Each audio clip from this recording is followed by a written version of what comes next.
Arguments and Claims by Lauren F. Wollman, based on Booth et al., chapters 9 through 11. In the real world, an argument is a contentious disagreement or dispute about something. In the world of research, too, there is often dissent or contention on any given issue.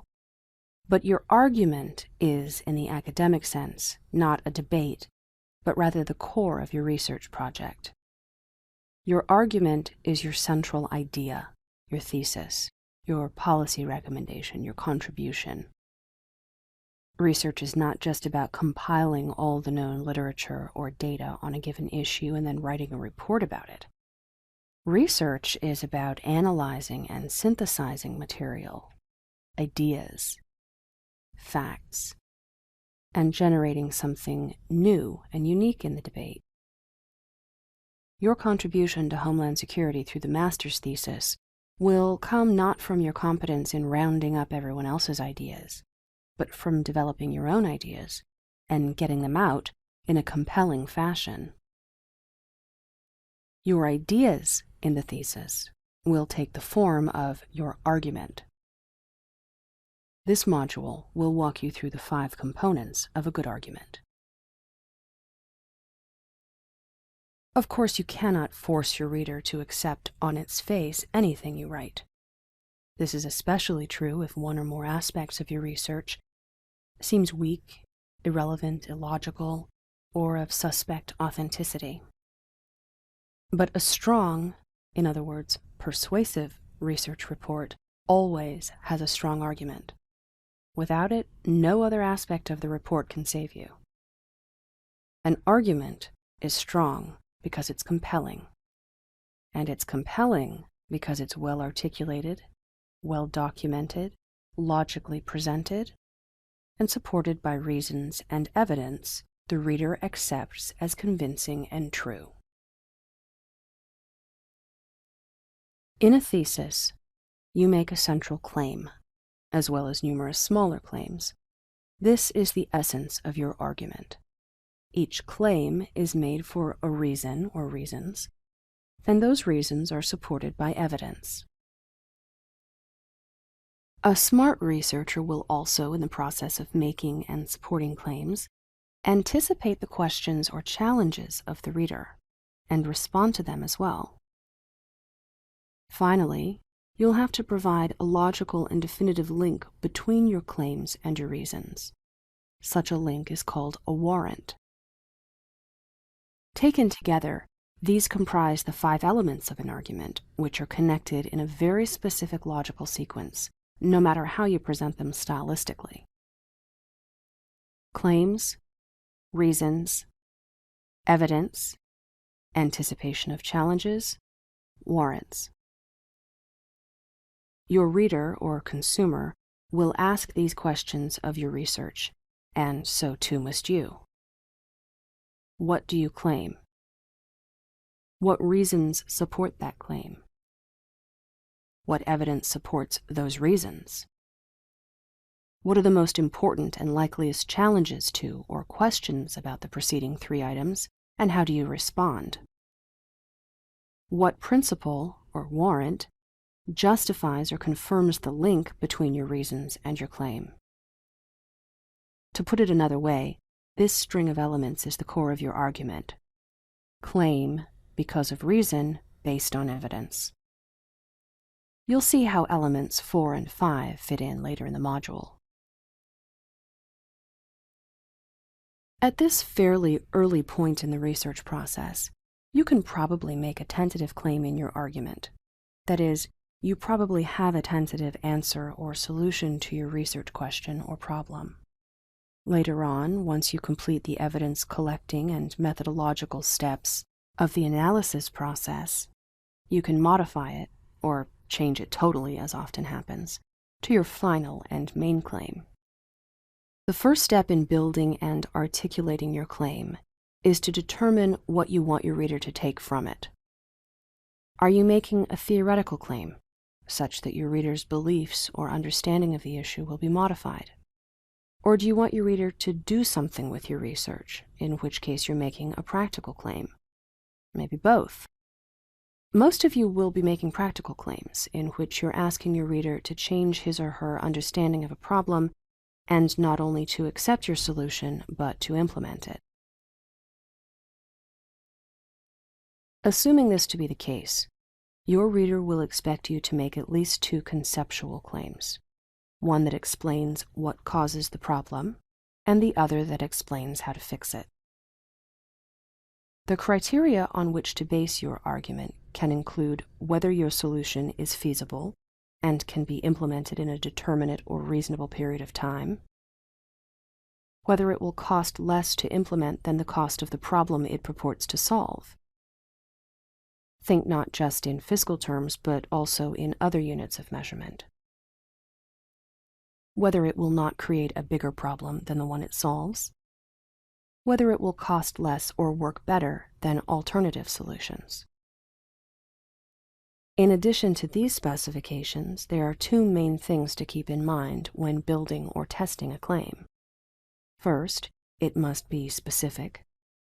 Second, it must be significant. In general, the more specific your claim, the more compelling it will be.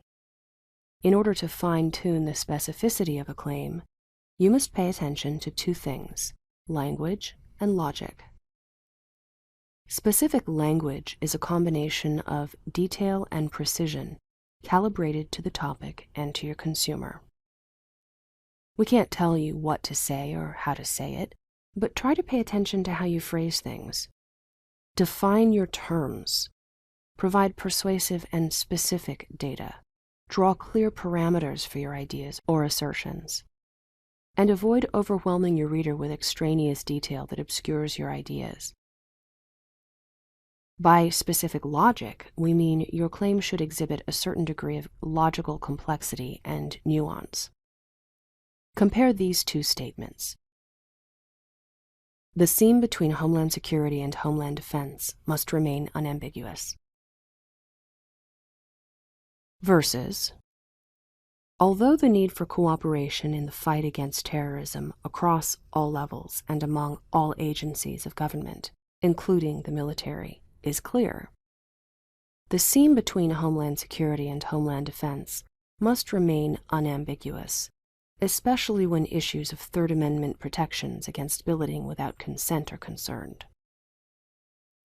Now, that second statement is silly in terms of content, but you can see how its richer, more nuanced logic and language, by virtue of specificity alone, makes it the more compelling claim. You'll notice the second statement contains mitigating or qualifying language, although and especially. Other examples of such language, referred to as hedging, include only if, sometimes, often, some, many, seems or appears, instead of always, never, all, none, is not, etc.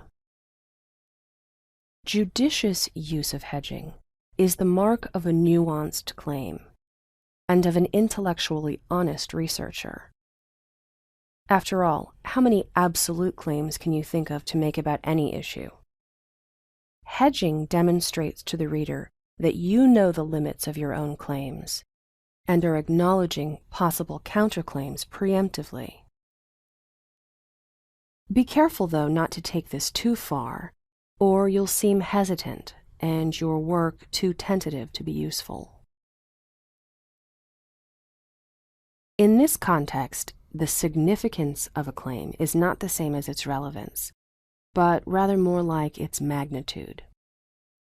An insignificant claim would be one that might be 100% accurate and correct, but contributes very little to the literature or demands very little of the reader.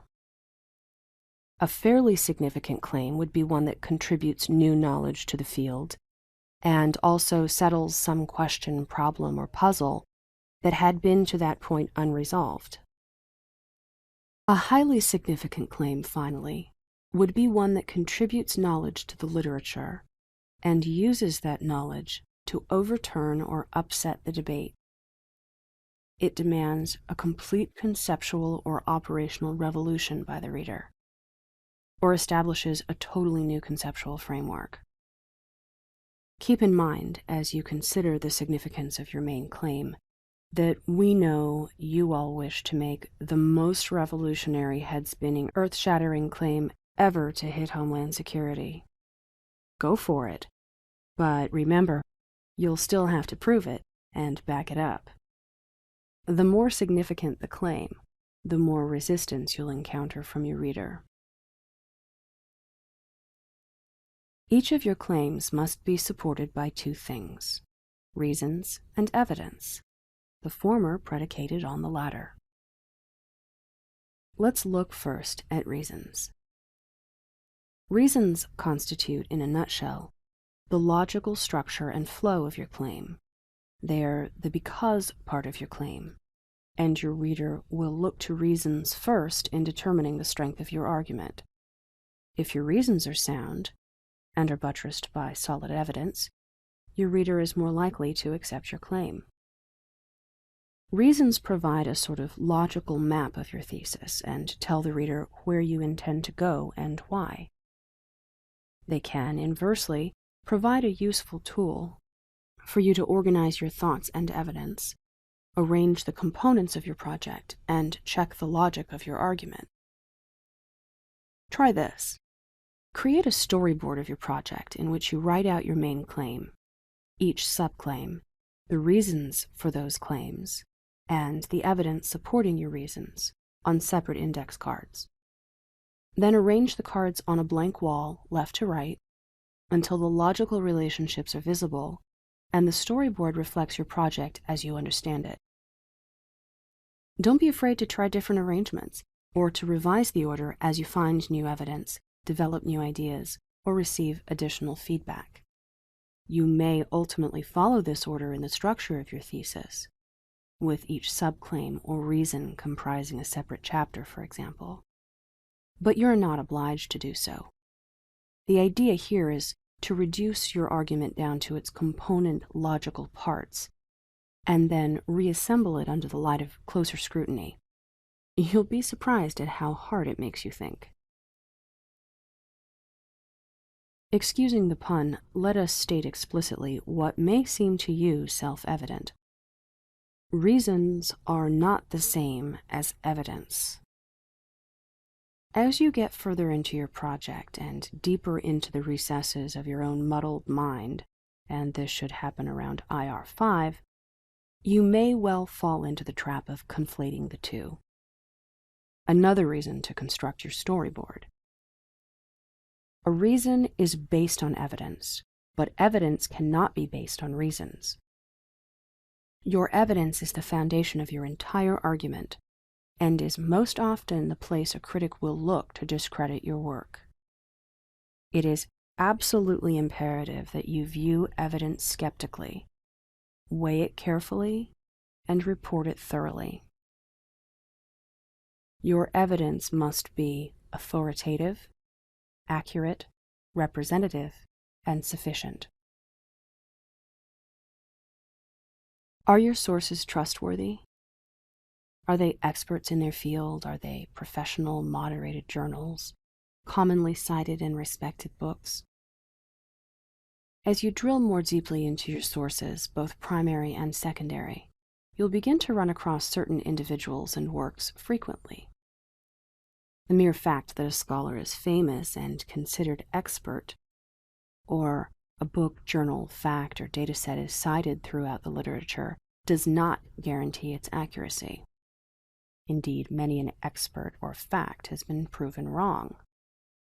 But sticking to the better-known, highest level, or more frequently cited sources will afford you some protection against flawed evidence.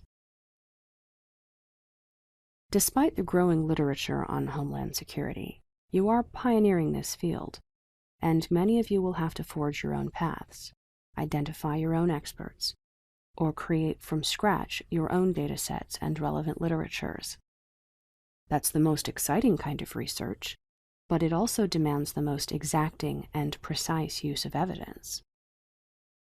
Establish protocols or habits now to double-check and cross-check your work, whether it's quoting someone verbatim, writing a written source correctly, taking accurate notes, or rerunning calculations. Take your time. Evidence does not have to be comprehensive or airtight to be useful, but you must be 100% accurate in how you report it. One cow does not make a herd. Similarly, one quotation, data point, personal experience, or other bit of evidence does not make your case. Though the converse is true, one piece of evidence can disprove a claim. Your evidence does not have to be, and will not be, comprehensive or definitive. The scope of this project limits the quantity and spectrum of evidence you'll be able to collect. Nevertheless, find the best, most relevant evidence you can, and ensure that it is, to the best of your knowledge, representative of the full volume and range of evidentiary variations. If your evidence is not totally representative, or is in some ways insufficient, but is the best or most available, you may still use it if you're clear with your reader about its limits. Honesty will buy you the credibility to make an educated guess, create a prototype, or extrapolate from the evidence in creative ways that would otherwise be intellectually irresponsible. In order to build a sound and compelling argument, it's important not only to have a claim explained by a reason based on evidence, but to anticipate your reader's challenges, questions, or even areas of ignorance, and respond to them preemptively. In doing so, you'll once again raise your credibility by demonstrating intellectual flexibility and honesty. There are generally two kinds of challenges to anticipate: those that question the intrinsic soundness of your argument or any of its components, and those that accept the merit of your argument on the whole, but question its strength because it didn't address alternative explanations, interpretations, policies, or evidence the reader has in mind. Without driving yourselves crazy and wasting time trying to anticipate every single possible challenge or question, of which there are almost an infinite number, so you'll be sitting there a while, you would do well to question your own work in order to strengthen it. In much the same way that a muscle grows stronger through resistance, your argument, claims, reasons, and evidence can only benefit from subjection to tough questions. Booth Chapter 10 provides a list of effective questions and challenges to use as your starting point. You'll all obviously function as your own best critics, since you can develop much more focused and relevant questions or challenges to pose in addition to these. What makes you so sure there's a problem, or that it's so important as to merit a big, potentially expensive or disruptive solution? If there is indeed a problem, it's this other thing over here. Why have you framed the problem this way? What kind of problem is this, conceptual or pragmatic? Is your solution conceptual or practical? There are exceptions or limitations to your claim. You've overstated or oversimplified it. Why is your solution or answer better than others? If it's conceptual, it is incongruent with established and conventional ways of thinking. If it's practical, it will cost too much or be too difficult to implement. You should have used a different kind of evidence, numbers versus testimony, examples rather than abstractions, and so forth. This isn't accurate. Your numbers don't add up. This is not precise. What does many mean? This is not current. There is more recent research on this. This is not authoritative. X is not an expert on this, or has been discredited by this other source. This is not sufficient. You don't have enough here to establish a pattern or justify your solution. There are other causes in addition to or instead of the one you identify. There are other counterexamples that discredit your claim. Your reader does not define, understand, or use a key term the way you do. For all of these questions and challenges, you have an array of possible actions and responses. If you can ask a question above to which you do not know the answer, you can stop until you find the answer, continue with your research in the hope that you'll find it, acknowledge up front that you do not or cannot know the answer, but respond that A, you can defensively compensate for it in another way, B, the unknown factor is not critical to your claim, C, this represents an area for future research outside the proper bounds of your current project, or D, this makes your argument unacceptable in its totality, but still valuable in pointing the way toward a possible solution. If a question or challenge points to a weakness that does not really exist, you've not adequately or fully explained something. Go back and clarify or expand. If an important, reasonable, and likely question or challenge arises that does not belong to one of the two preceding categories, integrate it into your argument, claim, reason, or evidence. Focus your argument more carefully. Qualify or limit your claim. Define your terms with precision. Reference alternative solutions, lines of argument, counterexamples, or evidence, and then explain why you've rejected or excluded them. Warrants are undoubtedly the most abstract, difficult aspect of an argument to grasp and work with. We will not go into great depth or detail about warrants, but you should have a rudimentary understanding of what they are and how they're used. A warrant is basically a confirmation or proof, especially of authenticity. You can perhaps imagine why the word is used to describe the proof of authority necessary sometimes to place someone under arrest. In the academic sense, a warrant usually takes the form of a general principle divided into a condition and a consequence that, if accepted, and it is usually a widely accepted principle, confirms or proves the connection between your claim and your reason. Wait, you'd say. You didn't think you had a problem between your claim and your reason. Well, you might, and that brings us to the most common use and necessity of warrants. If your reader accepts your evidence and your reasons, but does not think they're relevant to your claim, he or she will reject the claim. In such a case, a warrant is the glue that binds any potentially wobbly causative or correlative links between your claim and your reasons.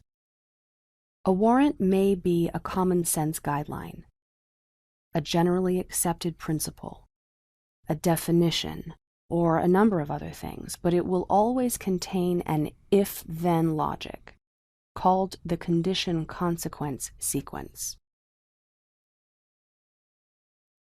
Here's an excellent example taken from Booth, Chapter 11, Section 4. The argument.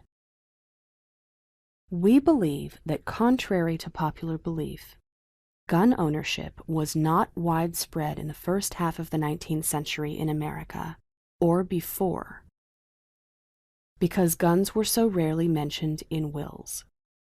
A review of 4,465 wills filed in 7 states from 1750 to 1850 shows that only 11% of them mention a long gun or a handgun. Here's the challenge.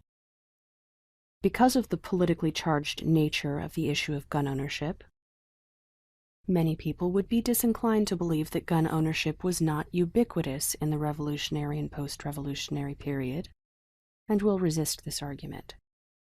Be attuned to the potential political implications of your arguments. Even if someone is open to accepting this claim and accepts the validity of the author's reason and evidence, a careful reader would reasonably object that just because an object is not listed in a will does not mean the person didn't own it. Where's the logical or causative link between the claim and the reason? A good researcher will anticipate this challenge. In this particular example, because it does constitute, from the reader's perspective, a flaw in the argument. The researcher would preempt the challenge by beginning with a warrant to link the two elements.